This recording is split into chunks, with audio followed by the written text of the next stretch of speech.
అణుబాంబుల విధ్వంసాన్ని తట్టుకొని నిలబడింది. టెక్నాలజీతో ప్రపంచాన్ని తన వైపు చూసేలా చేసుకుంది. సూపర్ ఫాస్ట్ రైళ్లతో రవాణా రంగాన్ని శాసించింది. అలాంటి గ్లోబల్ సూపర్ పవర్ జపాన్ ఇప్పుడు ప్రపంచం ముందు తలవంచక తప్పని పరిస్థితులను ఎదుర్కొంటుంది.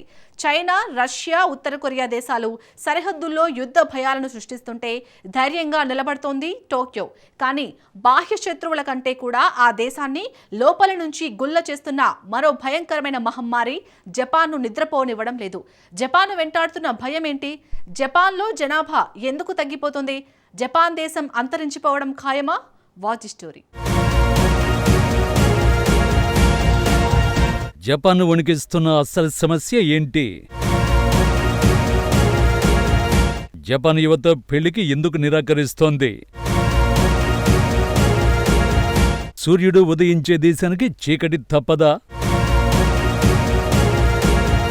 ఇటీవల జపాన్ 3 దేశాలు చుట్టుముడుతున్నాయి. ఒకవైపు డ్రాగన్ కంట్రీ ఈ తూర్పు ఆసియా దేశాన్ని వణికిస్తోంది. జపాన్ సమీపంలోని సముద్ర జలాల్లో పెద్ద ఎత్తున సైనిక విన్యాసాలు చేపడుతోంది. కమ్యూనిస్ట్ కంట్రీ తీరుపై జపాన్ ఆగ్రహాన్ని వ్యక్తం చేస్తోంది. తమ ప్రాదేశిక జలాల్లో సైనిక విన్యాసాలు చేపడితే ఊరుకునేది లేదని హెచ్చరిస్తోంది. కానీ డ్రాగన్ కంట్రీ మాత్రం జపాన్ హెచ్చరికలు బేఖాతరు చేస్తోంది. తాము అంతర్జాతీయ జలాల్లో సైనిక విన్యాసాలు నిర్వహించామని బీజింగ్ వాదిస్తోంది. మరోవైపు ఉత్తర కొరియా అధ్యక్షుడు కిమ్ జోంగ్ ఉన్ నిత్యం క్షిపణుల ప్రయోగాలతో జపాన్ను వణికిస్తున్నాడు. టోక్యోను బెదిరించడమే లక్ష్యమన్నట్టుగా కిమ్ వ్యవహరిస్తున్నాడు.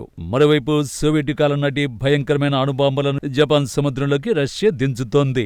జపాన్కు అత్యంత సమీపంలో మిలిటరీ డ్రిల్స్ నిర్వహిస్తోంది. ఈ 3 దేశాలు జపాన్ చుట్టూ సైనిక విన్యాసాలతో రెచ్చిపోతున్నాయి. దీంతో తూర్పు ఆసియాలో యుద్ధమేఘాలు కమ్ముకున్నాయి. అయినా సరే జపాన్ మాత్రం 3 దేశాలకు భయపడేది లేదంటూ తేల్చి చెబుతోంది. ఆ 3 దేశాలకు కౌంటర్ ఇచ్చేందుకు సైన్యాన్ని బలోపేతం చేస్తోంది. రక్షణ బడ్జెట్ పెంచుతోంది. కానీ ఈ 3 దేశాల కంటే జపాన్ మరొక సమస్య తీవ్రంగా భయపెడుతోంది. నిజానికి ఇది దేశం కాదు, జపాన్ సొంత సమస్య. శత్రు దేశాలు నిత్యం బాంబలతో విన్యాసాలతో భయపెట్టాలని చూసిన జంకని జపాన్ సొంత సమస్యకు మాత్రం వణికిపోతోంది. జపాన్ను ఘోరంగా భయపెడుతున్న సమస్య జనాభా సంక్షోభం. ప్రపంచంలోనే అత్యంత ఘోరమైన 2 అణుబాంబు దాడుల్ని జపాన్ చవిచూసింది. వాటిని తట్టుకుని నిలబడగలిగింది. సాంకేతిక రంగంలో ప్రపంచానికి జపాన్ మార్గదర్శిగా నిలిచింది. ఆవిష్కరణలో ఒకప్పుడు గ్లోబల్ టైటాన్ గా పేరు పొందింది. ఎలక్ట్రానిక్స్ వాహనాల తయారీలో అంతర్జాతీయ ఖ్యాతిని గడించింది.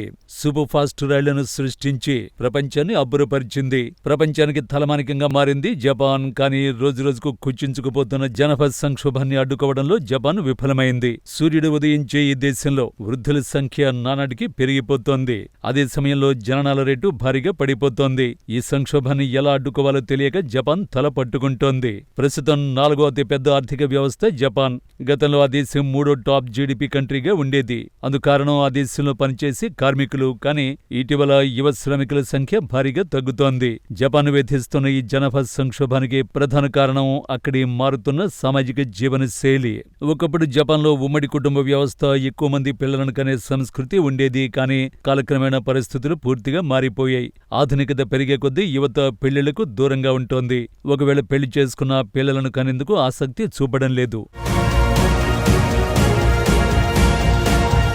జపాన్లో జీవన వ్యయం భారీగా పెరిగింది. పిల్లల పెంపకానికయ్యే ఖర్చులు అమాంతం పెరిగాయి. దీంతో చాలా మంది సింగిల్ గానే ఉండడానికి యువత మొగ్గు చూపుతున్నారు. మరోవైపు ఉద్యోగాల్లో విపరీతమైన పని ఒత్తిడి ఉంటోంది.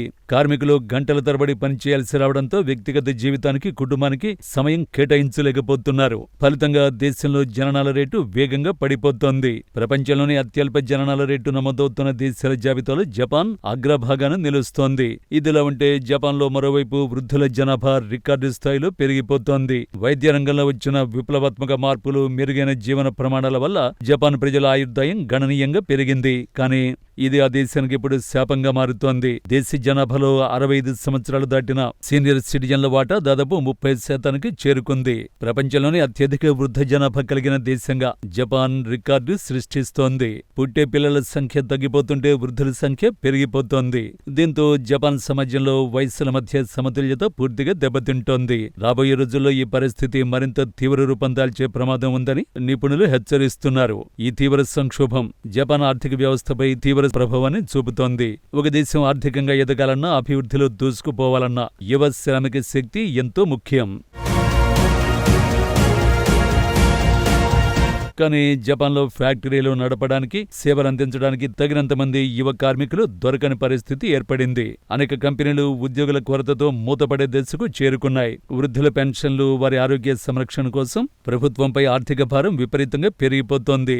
యువత సంఖ్య తగ్గిపోవడంతో పన్నుల రూపంలో ప్రభుత్వానికి వచ్చే ఆదాయం కూడా గణనీయంగా పడిపోతోంది. దీంతో 4వ అతిపెద్ద ఆర్థిక వ్యవస్థగా ఉన్న జపాన్ భవిష్యత్తు ఇప్పుడు ప్రశ్నార్థకంగా మారుతోంది. ఈ గడ్డు పరిస్థితిని ఎదుర్కొనేందుకు జపాన్ ప్రభుత్వం రకరకాల ప్రయత్నాలు చేస్తోంది. పిల్లలను కనే దంపతులకు భారీగా ఆర్థిక ప్రోత్సాహకాలు అందజేస్తోంది. చైల్డ్ కేర్ సెంటర్లను విస్తరిస్తోంది. ప్రసూతి సెలవులను పెంచుతూ నిర్ణయాలు తీసుకుంటోంది. కానీ ఈ చర్యలన్నీ ఆశించిన స్థాయిలో ఫలితాలను ఇవ్వడం లేదు. మరోవైపు విదేశీ కార్మికులను తమ దేశానికి రప్పించేందుకు జపాన్ నిబంధనల్ని సడలిస్తోంది. గతంలో ఎన్నడూ లేని విధంగా ఇమిగ్రేషన్ విధానాలను సులభతరం చేస్తోంది. ఇతర దేశాల నుంచి యువతను ఆహ్వానిస్తోంది. అయితే కఠినమైన సంస్కృతి, భాషా సమస్యల కారణంగా విదేశీయులు కూడా అక్కడ స్థిరపడేందుకు వెనుకంజ వేస్తున్నారు. ఈ సమస్యను సమూలంగా పరిష్కరించకపోతే జపాన్ తన ఉనికిని కోల్పోయే ప్రమాదం ఉందనే ఆందోళన వ్యక్తమవుతోంది. శత్రుదేశాలు సరిహద్దుల కవ్వింపు చర్యలకు పాల్పడినా, యుద్ధమేఘాలు కమ్ముకున్నా ధైర్యంగా ఎదురు నిలబడగలదు జపాన్.